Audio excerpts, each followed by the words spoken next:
joined us for today's installment of the Digital Enlightenment series, Social Media Marketing 101. So some of you participated in a survey we sent out back in March, April, where we asked you guys what topics you wanted to learn about, what days work best, what kind of format for the series, and Zoom was the best. And all of the installments of the series from here on out are based on your responses of what you all wanted to learn about. So we figured we'd start with a back to the basics with the one of all the different channels. And then as Sam mentioned, this installment is being recorded and will be used as a resource on the website. But we're very excited to have Paul and Emily join us today. Paul's gonna moderate the call for us and Emily's gonna be a presenter, and I'll let Paul go ahead and take it away. Yeah, thanks, Autumn. And welcome folks to another presentation, as Autumn said, in that Digital Enlightenment series, which is really a great resource. So today we're talking about Social Media 101. And if you're like me, most of us feel like whatever the platform is, that you jumped into something that was already moving. So I think this is a good chance, as Autumn said, for us to kind of take a step back and look at these things from a very fundamental perspective. We'll talk about that in a second. It's a pretty diverse group in terms of the types of businesses. And for those of you that are watching this on demand, this is being recorded at the end of June 2023. So some of the things that we'll chat about, as you know, change over time. So in a moment, I'll introduce our presenter, but feel free as Emily's going through, put some notes in the chat. Let's have a conversation going there. I'd be happy to relay, some of those questions to her as she's going. But the thing I love about 287 Main and Seek is that they bring us together not only for this, learning opportunities, but also that just organic collaboration. So let's, just get a chat going in on the side. And obviously, if time permits, we'll open this up, to Q&A. Everybody can kind of jump in or whatever. So yeah, Social Media 101. I mean, this is particularly attractive to small businesses. Many of us grew up on traditional advertising. If you didn't have a budget, you didn't have a dollar, you didn't have a professional video production company, you just weren't engaging the audiences that the TV and radio and newspaper all sort of had. So as a marketing tool, social media can be a very low cost, resource aside from the human time it takes to kind of set it up. And at the most basic level, these are powerful platforms. They already have the people like us, in our personal lives that have, signed on and set up and built profiles. So it's really great tools to help us efficiently reach that broader audience and, raise awareness for our products and services, build meaningful connections, have conversations with current and professional or potential customers. But sometimes it's very hard to know, how do you get started? We have limited time as small business owners and within our roles there. So with the limited time I've got, what platform is right for me? Should I be on? Everybody's talking about TikTok, and is Snapchat still relevant, or has that group aged out? And, where should I be spending my time? What are the features? How can I get the most out of this as I'm doing it with the limited sources? So that's what we'll cover today in this Social Media 101. And here to help us get started is Emily Boswick. She's Vice President for Creative Services from Cathode Ray. Familiar face to many as a presenter and in this series. I always look forward to hearing her speak and sharing her expertise, very, very deep. And I think she's familiar to some of the companies that are here and obviously in and out of Schoharie County. She's got a really diverse client base, but deep knowledge set on this. Even though this is Social Media 101, she could teach the graduate level equivalent for this or whatever. So look forward to hearing what she's going to chat and share some of her slides and insights in the next few minutes. So Emily, welcome, and over to you. Thank you. It's nice to see everybody, and a familiar face, Katie. Good to see you. So I'm going to share my screen and then we can walk through it. All right. Great. So what we'll cover today, we'll talk about Facebook, Instagram, and the best practices with the two. We'll talk about hashtag use on both platforms. organic versus paid social media posts. And then we'll also briefly touch on some other platforms like Twitter, TikTok, and LinkedIn. And Paul, feel free to stop me if you want to elaborate on a slide. So for Facebook, there are 3 types of posts that you can do. You're probably familiar. One is just a regular old generic post. And 2 is your story. And 3rd, we now have Reels that I'm sure you've heard of. So talking about a Facebook post. So what's a Facebook post? You see it on your newsfeed of people that you follow or businesses that you follow. So when you're scrolling through your homepage, when you just go to facebook.com and you're logged in, or you're on your phone and you're just scrolling and past these posts, this is what you see. We all see it. They're usually 1080 by 1080 pixels. So it's just a square image. And it's recommended that you have about like 40 characters or less of text, and definitely want to tag any other businesses you see in there by just typing in the @ sign and then start typing in their name. It'll start to populate at Old Tater Barn. That'll start to populate. It's best to include a link if you're trying to drive traffic to a product or service that's on your website. So that's always great to include as well. So Facebook stories, this is somewhat new. These are images or videos that are on the top of your news feed, or you can view them by clicking someone else's profile. Sometimes they even show up like when you're on your phone and you scroll through a little bit, there'll be a little bar that says stories, and it'll be squares of the most recent stories to people that you follow. So these can just be fun things like photos or videos that you want to post of like your day. They can be up to 20 seconds long, so it scrolls through for you, or you can tap through. So you see that timer on the top there. This is like the 20 seconds it takes for the photo or video to go away. And then your entire story it just completely disappears after 24 hours. So people can like, so there's these emojis down here. People can like it, love it, whatnot, send you little hugs or comment on it, and it goes to your direct message. So Facebook Reels are similar to stories. However, they're more like posts, and they're shown on your page and under your Reels tab. So there are different tabs on your Facebook. You can just scroll through all these Reels, which are different series of images that are turned into a video, but it's videos. Those are 1080 by 1920 pixels. So basically that just means it's the size of your phone.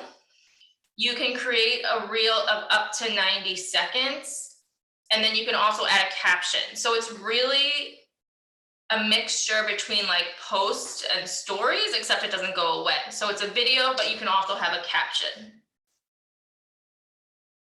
Any questions on that so far?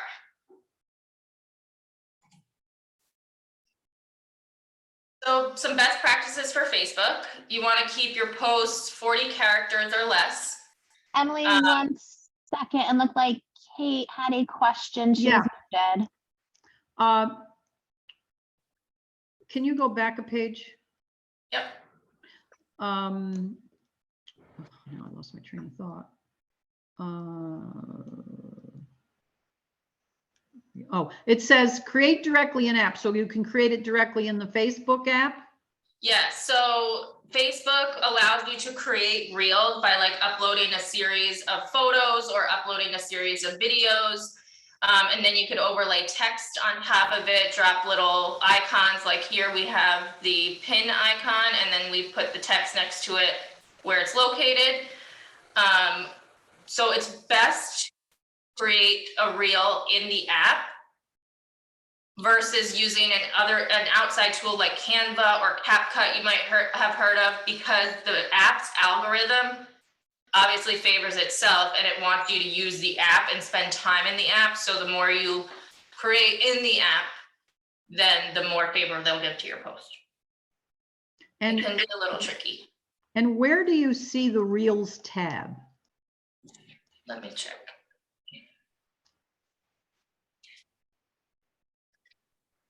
So it's under watch. So you would go on your phone, and then at the bottom it says watch, and then it says for you, live gaming, Reels Explore, and you would click on Reels, and then you could just scroll through all the Reels that you see there.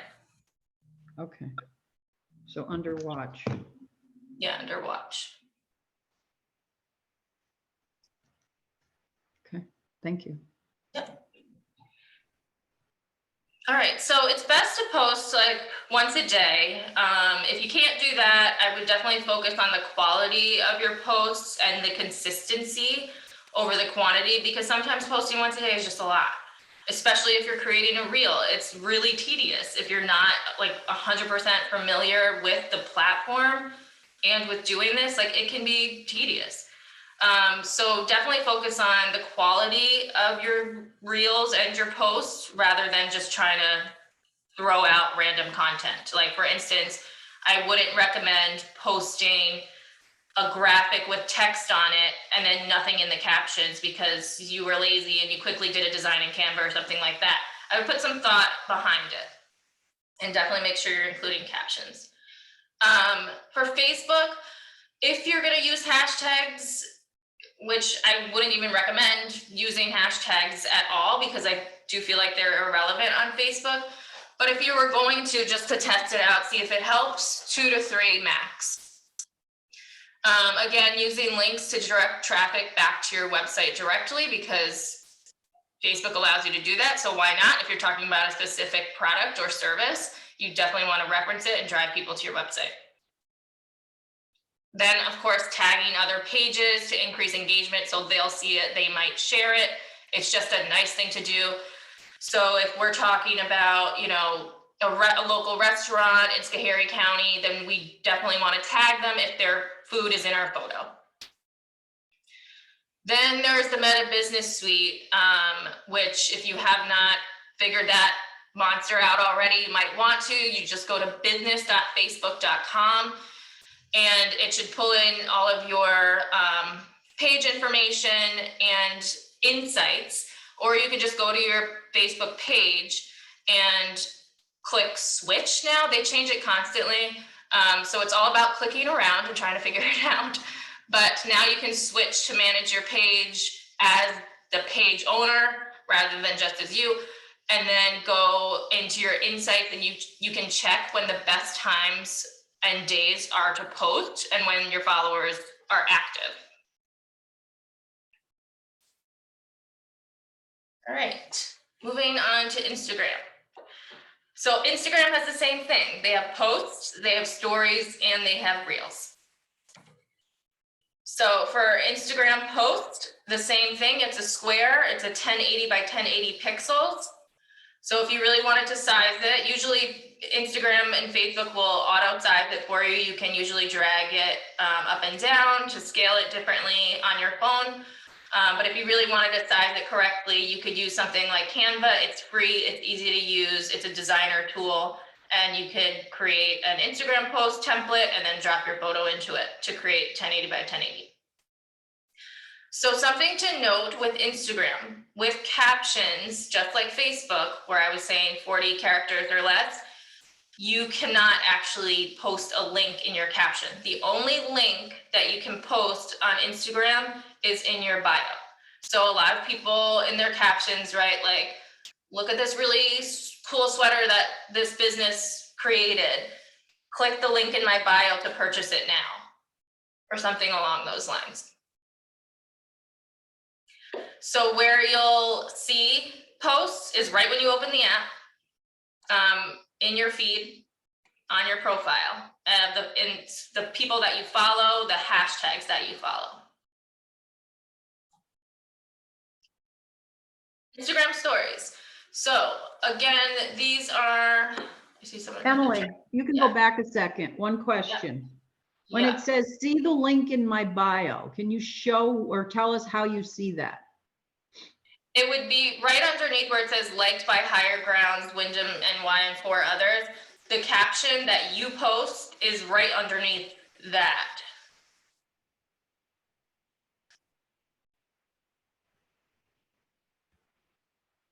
Okay. I think Emily is saying that's where you could put it, but not where it's visible here. Maybe that's the discrepancy. Oh, is that what Katie's? So Yeah, I'm if- asking if somebody says, see the link in my bio, how do I find it? So if you click here where it says Buying Greene County, if you click on that, that'll take you to their profile, which is their bio. And then Oh. in their profile, you can see all their information, their about information, and their link. Okay, thank you. Mhm. So stories are up to 15 seconds long, a little different than Facebook. They again disappear in under 24 hours and they appear at the top of your phone. So when you're in the Instagram app, you'll see little circles of each person's logo or their profile picture, whatever it is. And then it'll have like a ring around it and you can click on it and then you can click through or wait for the 15 seconds to be up or however long that person posted. And then it's like watching like a story. So that's why they call it stories. So for instance, Katie, I would recommend for you that you take videos on your phone of the bride getting ready, family photos, setup of, all the barn, the tableware and whatnot. And then just like a story throughout, like tell a story about like the day of the wedding. And then, that bride and groom entrance, their first dance, like obviously the ceremony, and then like the dance party. And then the next day when you actually have time, go through all your videos, upload those videos to Instagram story in that exact chronological order. And then, people can click through and see the exact, how you saw the day. So I think that would be a really great idea for you. Okay, Reels. Again, they're videos that you use as posts. You can do them up to 90 seconds long. The ideal length though is like shorter. So like 7 to 15 seconds. There's a lot of trending audio now that you can use. There's like trending templates. So if you want to tell like the story about someone's wedding day, then you could upload like specific parts of the wedding day. You could even do like one reel about their ceremony. And like, this was the setup of the ceremony. This is right before the ceremony. And this is the actual ceremony. And this is them, kissing and receding down the aisle. Those 4 different videos you can upload into like a 10-second reel. Choose some audio that Instagram provides you with. You can just scroll through all the audio choices and then you can add some text overlay if you want, or add some emojis, and then you add a caption to it and publish it. So again, something that Instagram recently came out with was creating the video directly in the app rather than using CapCut or Canva because they want you to use their product. So that appears under the Reels tab. So if you look, it is the second tab from the right. So here's Buying Greene, and this is the Reels tab. So you could see other people's Reels that you follow or hashtags that you follow. And then the middle button is to create a reel. A reel. And Emily, it looks like Dennis has his hand up just for a quick Yeah. question. Yeah, I just wanted to ask, if you create something in the Facebook app, can you just import it into an Instagram app since they're owned by Facebook?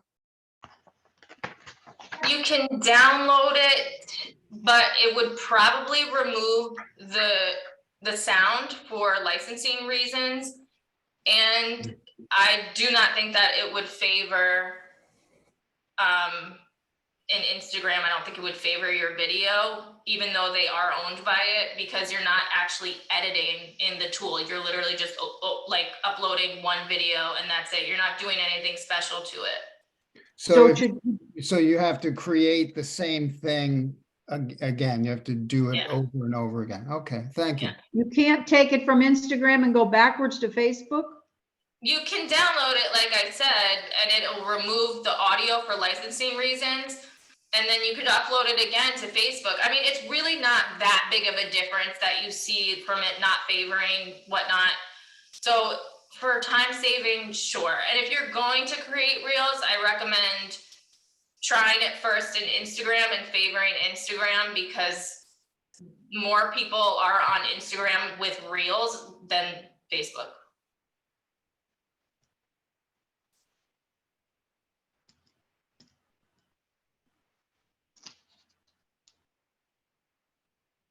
So just to go over some Instagram best practices, you can keep your text a little longer here than, post to Facebook. So about 130 to 150 characters. So another change to the algorithm that Instagram recently came out with is that they're favoring less hashtags. It used to be 10 to 15 hashtags per post. Now it's really SEO heavy in the captions. So Melissa and John's wedding was at Old Tater Barn in Schoharie County, New York. It was a beautiful wedding in upstate New York, stuff like that. So it's text heavy, rather than just like a beautiful wedding last weekend, something like that. And then relying on Catskills wedding or upstate New York wedding hashtags. So now it's really saying 3 to 5 relevant hashtags. Obviously, you should be tagging other businesses to increase your engagement. Then they could share your post in their story. So, Katie, I'm gonna keep using it as a reference. If you have a wedding, I would tag, and you post on Instagram, I would tag all of the vendors and say photographer, this person, tag them. Videographer, tag that person, and so on and so forth. And then your hashtags underneath that. And then again, using Meta's suite, so connecting on the computer, you would connect your Instagram to your Facebook page, and that way you can schedule out your Instagram posts, and you can check your insights for Instagram and figure out what your optimal time to post is. So you can schedule out any type of post in Instagram on the app by just clicking the 3 dots on the top if you have scheduled content in there, or when you go to create it, you go to advanced settings, and then you would click on schedule content. But you can't do it in the business suite, which is fine because it's kind of really complicated to use anyway. So I would focus on using it on your phone. It also does now allow you to post from desktop, but I don't believe you can schedule from your desktop.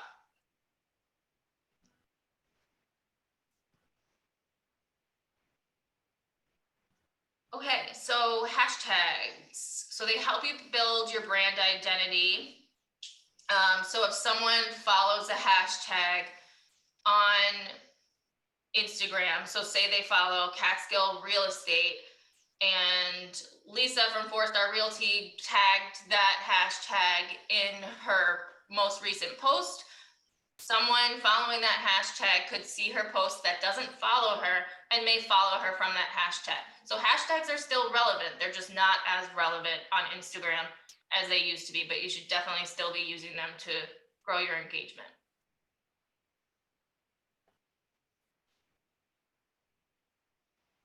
Organic versus paid posts. An organic post is a post that you create on social media that has no ad spend behind it at all. So you're not boosting it to a targeted audience to try to reach people that you normally wouldn't reach when you're posting on social media.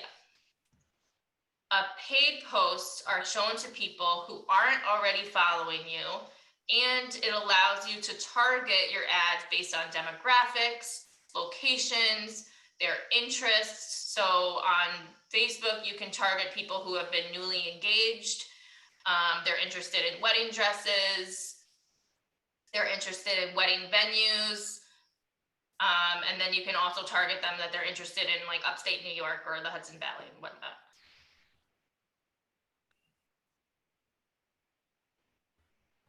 you have the budget for a paid post, it doesn't hurt. It brings you awareness. It brings you traffic to your site. So like, for instance, on Instagram, you cannot post a link in your caption, but if you do a boosted post, and put like $10 behind it and target a specific audience, you can add a link to it. So a little link will appear, like where it says learn more.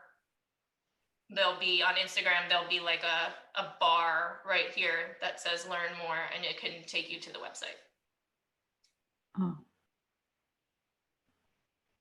I think I already went through this. Okay, so this is the difference between, there's two different types of posts that you can do in terms of paid posts. One is boosting a post, that's really easy to do, and the other is creating a campaign in Ads Manager, which I don't recommend you try on your own unless you're super tech savvy. That's something a marketing agency will do for you. So boosting a post, you can definitely try out for yourself if you feel comfortable. You can just go onto your feed, onto your page's posts, and then click the blue button that says boost.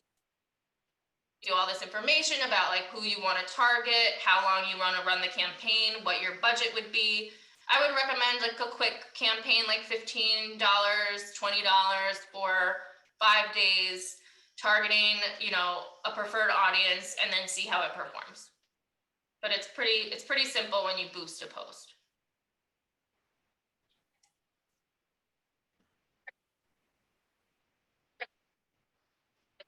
Businesses need to be on Twitter at all. But if you are and you just like it, then here are some tips. So you can post up to 280 characters in a post. You'd want to post more than once a day. It's really about like large brands and celebrities and politics and whatnot. But so like people are posting often, like live updates. So then in terms of hashtags really aren't relevant on Twitter. So maybe about 2. So again, it's good for sharing articles and memes and GIFs as well. Quick updates, announcements, promoting a new product or an event, but it's really more like global, and it doesn't feel too small business friendly. TikTok, while it will be hard for you to go viral or even get more than 5 likes on a video, I don't think that there's a harm in doing it once you get familiar with Instagram Reels. It's the same kind of concept, creating and cutting videos together to tell a story, or posting a series of photos to tell a story. It's definitely for like the younger user, but there are a lot of like 30, 40, and even 50-year-olds using it as well. It did start off as younger users. So once you get a handle on creating these type of videos, I would recommend creating a TikTok account and then just regularly posting on it whenever you can. You're likely not going to reach local people. It's probably going to be random people from all across the country, but it doesn't hurt to create that exposure, and you never know what could happen on TikTok. That's the thing, you never know what could happen. So I wouldn't completely ignore it once you're comfortable with Facebook and Instagram. LinkedIn, I'm sure you all know, it's more for B2B companies and looking for jobs, networking, even sharing company updates and news and posting job listings. Not sure that you definitely need to be on it unless you know you want to network with other businesses around you or with the chamber or whatnot, or you go to a lot of local events. That's fine. So if you do post 1 to 2 times per day max, and you should probably stay under like 150 characters. They're usually quick updates. It's not like novel blog posts. All right.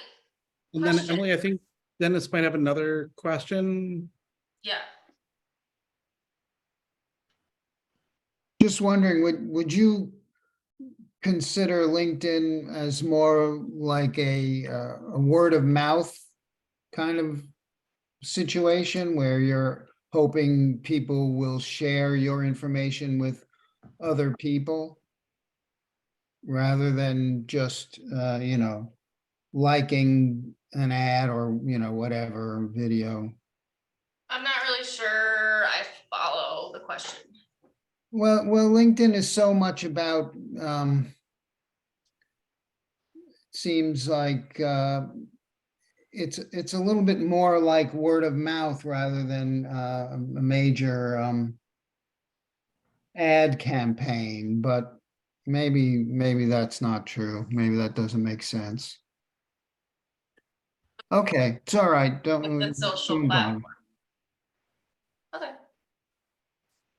I mean, yeah, I would use it to like definitely for networking, like staying in contact with other local businesses. So you guys can have like a good relationship. I mean, you could do that on Instagram as well, like direct messaging local businesses, sharing each other's successes.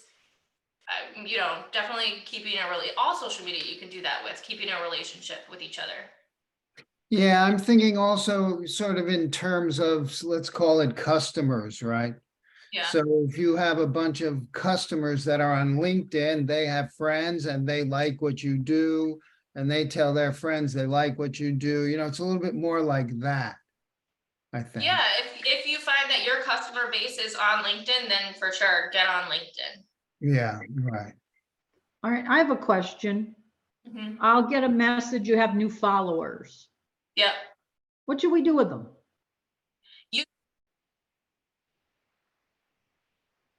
To follow them back.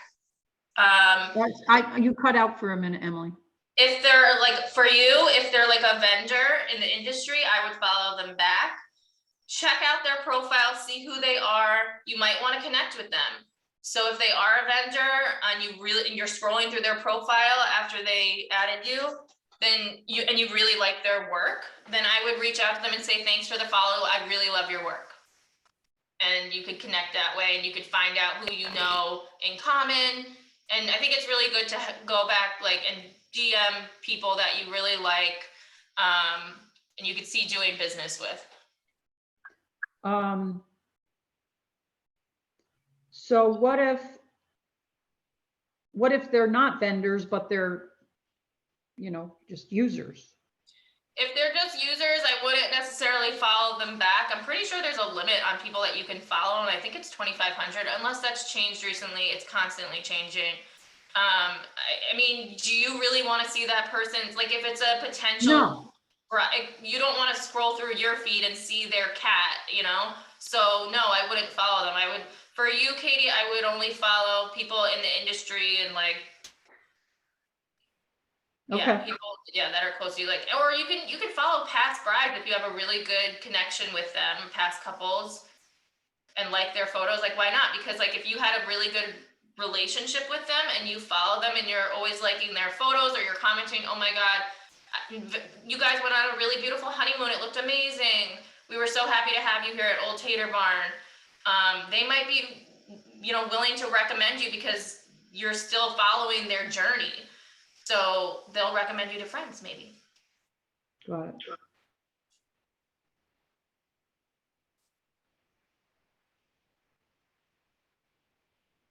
Any other questions?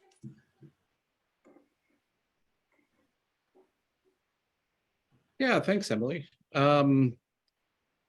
So one of the questions I guess that I have is, and you kind of alluded to this earlier with, say, Twitter, for instance, it's a platform that may not just be perfect for all small businesses, or many small businesses. Is there a general rule of thumb, if we only have a limited amount of time to spend investing in a particular place, where should we go? It may vary depending on the type of company, but what would your recommendation be, for us to focus anyway? Yeah, definitely depends on the type of company.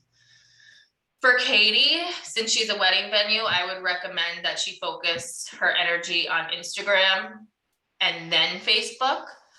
More people looking to get married are on Instagram. But there is a big community of brides on Facebook. There are tons of groups. There's Capital Region Wedding brides or something like that. There's a group for Hudson Valley brides where they talk back and forth like, hey, I'm looking for this photographer. Does anybody know anybody in this region who's available on this date? And then Katie, you know, you could join that group and get in there and say, hi, brides, or hi, couples getting married in 2024. We have these dates available at our beautiful barn in upstate New York. And then link to it and people comment on it and whatnot. It's a great resource for things like that, for advice, these Facebook groups. So for you, Katie, yes, I would recommend that. What are some of the other businesses in here?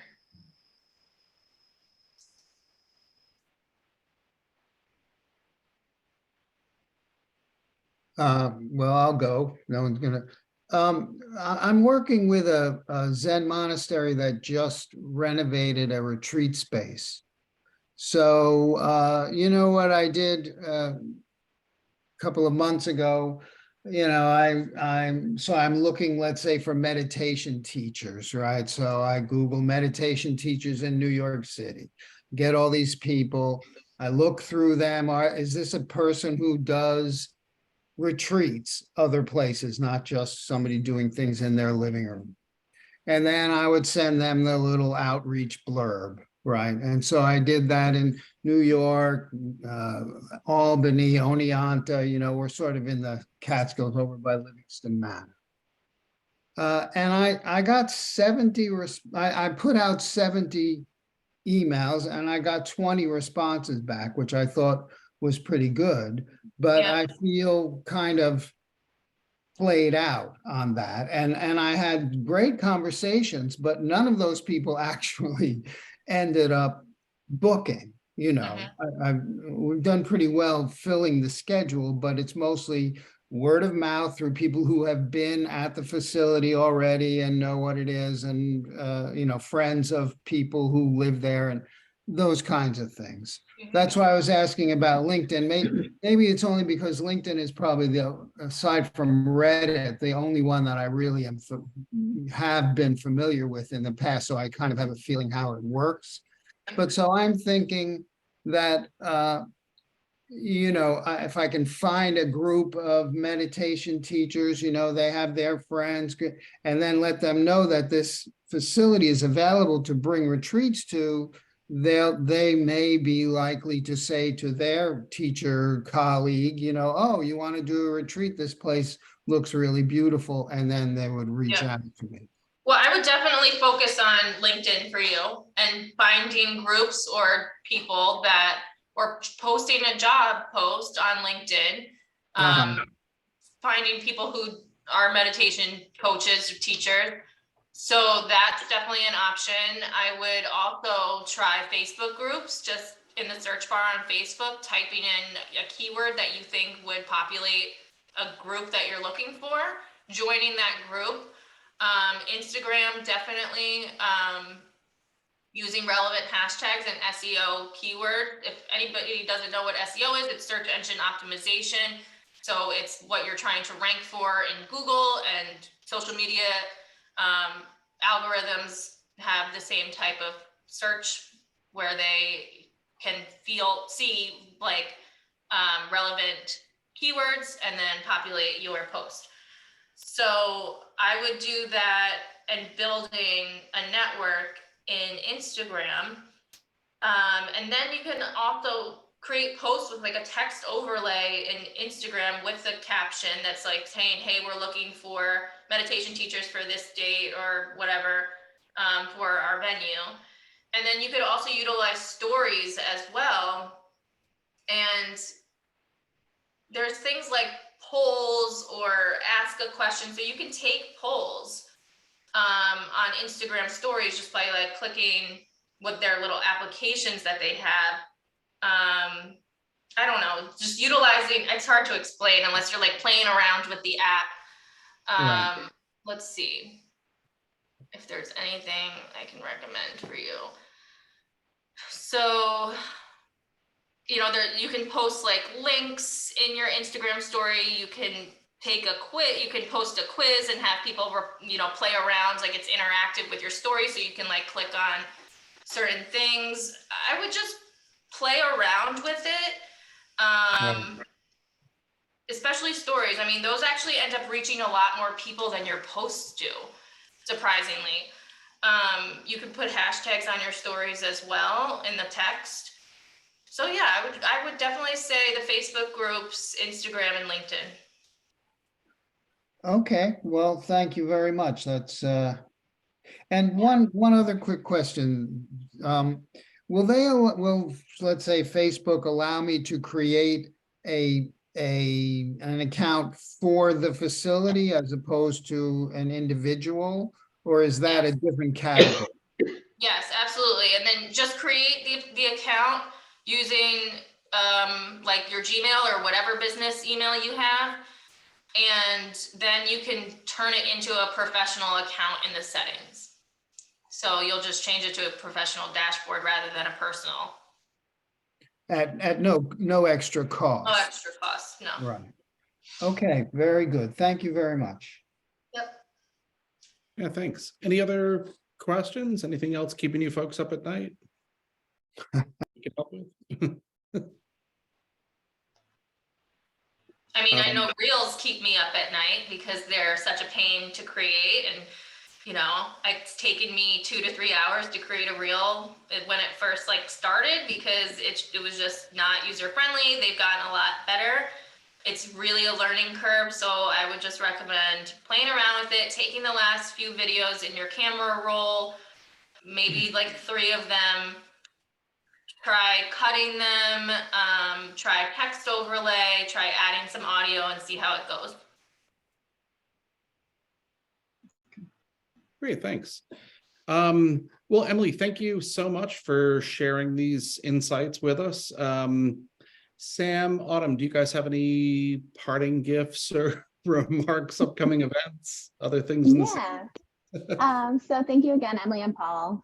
We really appreciate it. And this is a lot of great information, I think. It'll be a great resources for other small businesses once we send it out as well. Our next installment of the Digital Enlightenment series is going to be on Tuesday, July 25th. It's going to be on social media management. Another big concern of our local small businesses was you are all running your small businesses and you only have so much time in a day to kind of help with scheduling. And this is going to cover that. And then, as we mentioned earlier, that all of these recordings are going to be linked on the Seek website. And they can be found under the resources tab. And the link is here, but Sam will also send it out in an email as well. Thanks, Autumn. Well, if nothing else, thank you, everyone. Thanks for spending time with us. Enjoy the rest of your day, and we'll see you on LinkedIn. Can you tell me the name of the title of that next Zoom?